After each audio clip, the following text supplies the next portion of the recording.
সেই খবর মোতাবেক আমরা প্রথমে মানিকনগরের চালতা টলিতে যাই। সেখানে গিয়ে আমরা ওই গাঁজা আমরা ডিস্ট্রয় করি, গাঁজা কাটিং।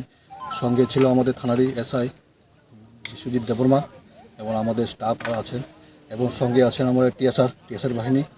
টিএসআর আছেন 5th ব্যাটালিয়ন, তারপর আছে 14 ব্যাটালিয়ন, ওমেন 15 ব্যাটালিয়ন, সাথে আছেন সেন্ট্রাল ফোর্স সিআরপিএফ 140 ব্যাটালিয়ন।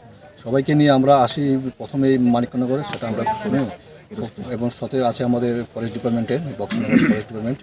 এই নিয়ে আমরা টিম নিয়ে আমরা এখানে আমরা কাটিং করি।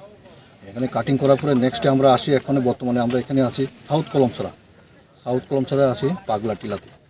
সেখানেও আমরা সেই মোতাবেক আমরা প্লট আমরা আছে, গাছ আমরা ডিস্ট্রয় করি আমরা এবং কাটিং করি। কত হাজার গাঁজা গাছ? এটা অ্যারাউন্ড হবে 1,90,000, 15টা প্লট মিলে। অভিযান চালাতে তো এই অভিযান কি আমাদের ভবিষ্যতে অভিযান জারি থাকবে।